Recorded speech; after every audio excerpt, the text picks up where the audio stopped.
So I'm getting ready for the car show today.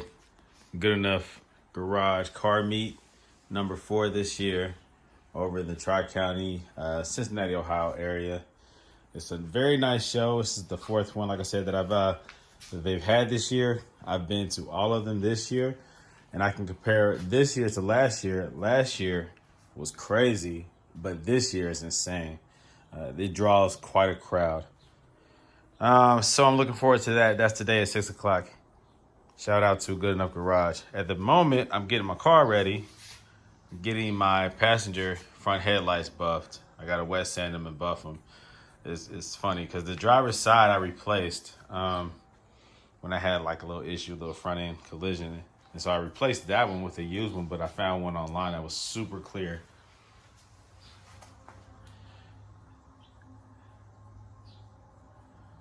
But on the passenger side was the original one from 2003, and it was a little hazier. As you get closer, I mean, it looks okay. But this one right here, you can feel a texture to it. So that being the case, you have to wet sand that down past that texture so that it's a smooth surface. I usually start off with 800 and then work my way up. 1,000, 15, 2,000, 25. I even have a 4,000 actually used for wet sanding, but then I usually throw the compounds on there, a combination of compounds, and work my way up to the high gloss finish. This has a light texture, more or less down on this side. This is pretty smooth, but I'm gonna go ahead and freshen these up so that they can look like this one. But this sun behind me is kind of making it look less clear than it is, but they are crystal clear. All right, so that's what I'm doing. Just getting my baby ready for the show. All right, stay tuned. So for those of you who do not know how to wet sand and buff their headlights, the very first step, depending on how bad it is, but this is the first step that I typically take just because over time, plastic takes a lot of impact from the road chips, wear and tear from the sun, UV rays, all kind of just stuff just happens to headlights. It is plastic and it is exposed to the elements. Let's see. First step that I take is 800 grit sandpaper. And what this does is it takes it all the way down to a smooth surface. And that's the point. You want to get past all the imperfections. So typically when you start hitting it with the wet sand, the sandpaper, 800 grit, the very tallest, if you looked at it from a level plane, the very tallest things, contaminants or whatever on the surface will be the first thing that you will hit, right? So you're basically cutting down past that. Unfortunately, like I said, with the impact on the road of debris, road chips, debris, whatever, rocks, chips, whatever flies around in the air and hits these headlights, eventually causes a lot of craters or indentations. If you were to magnify this before I had got it to this point, if you were to magnify it, then you will see a lot of imperfections, okay? The surface is not smooth. So the point of the 800 grit is the grit is low enough where it will cut that down to a smooth surface. And that's the point. So when you first start, you'll see where it's cutting, but you'll also see a whole lot that's still smooth and shiny because it's not cutting. And I had to go through a lot of these little papers because when you wet sand, that's the best way so that you don't leave scratches and marks. Wet sanding. If you did it dry, eventually all the stuff that you're sanding off begins to build up on the sandpaper and begins to actually scratch the surfaces. It will start to scratch the lenses. So that's why you want to do a wet sand, because it removes the water, keeps the surface, keeps the contact smooth, and it runs off all the stuff that you're sanding off. All right. So you had to go through a bunch of these though, because this eventually wears out, pretty quick.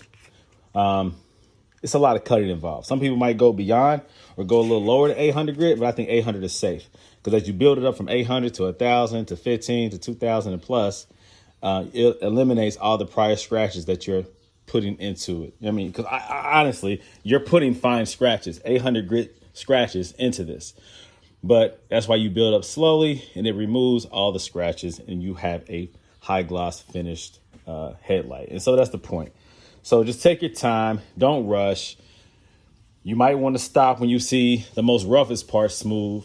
And even though the top of it is still shiny, you might think, well, that's good enough. Well, when you go ahead and continue through the process, the part that cut the most will be the smoothest. You'll still feel texture where it's still shiny.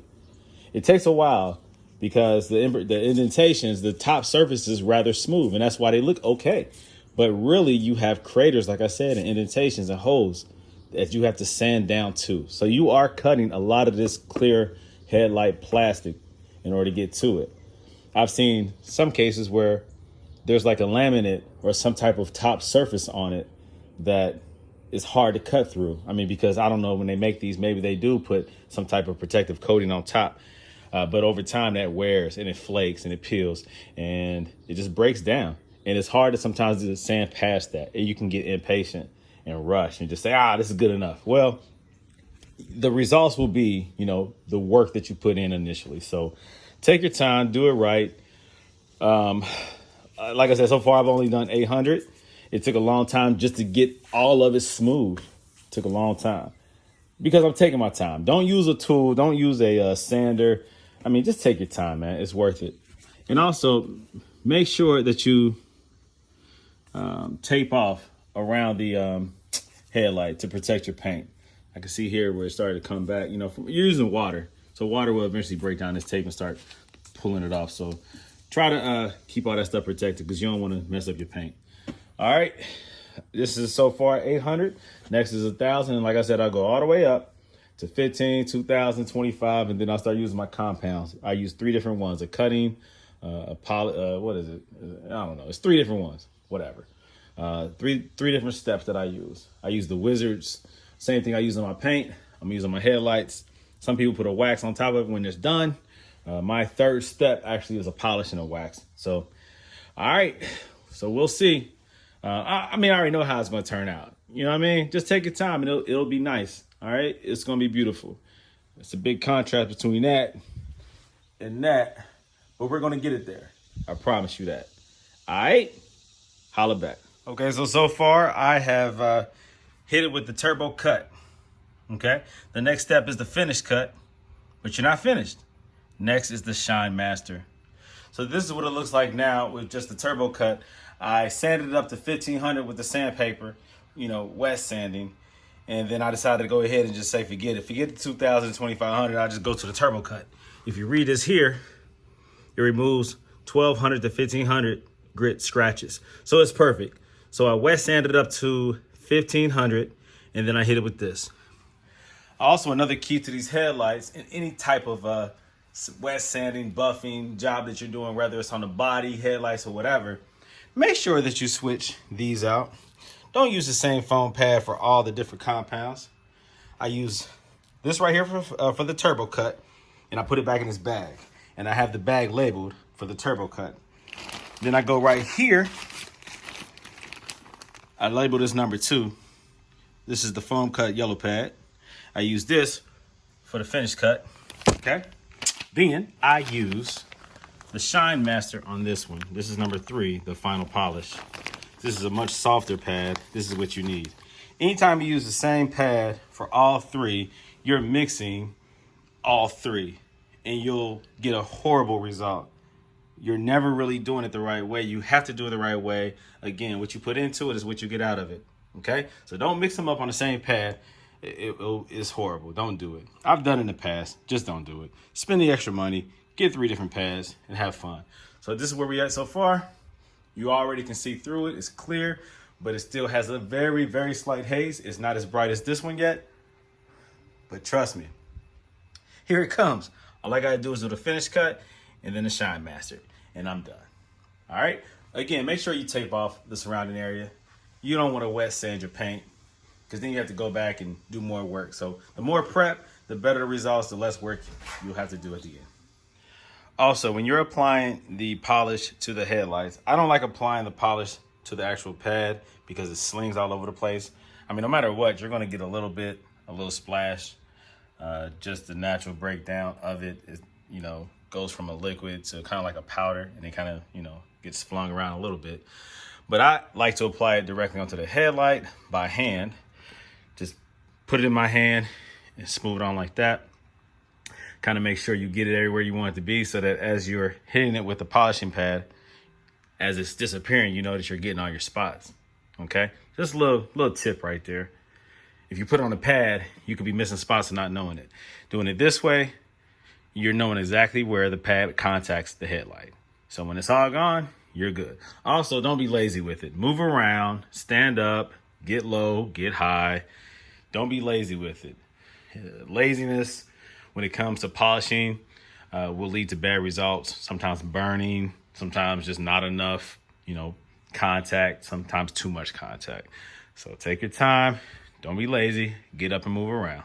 All right. Now, right here is the second part, the final cut. But again, I still have to do this afterwards. The shine, the polish. All right. More to come. And there it is. All done. Look how clear and beautiful and perfect that is. I removed all those little imperfections and little craters. It appeared to be very porous. Once you start sanding and you see the little flaws, you don't know that. All you see is a little haze or a little yellowing, or it's just not as clear as the other. But once I went through all those steps, the imperfections came out and I repaired them. Perfectly smooth now. That's what you want. Isn't that right, Jade? Yeah. That's my baby. All right, so there you go. All done. Take your time. Make sure you, like I said, move with the polisher. Don't go too hard. Don't go too fast. Be tender with it. You'll be effective. And you'll get the results that I received today. Perfect.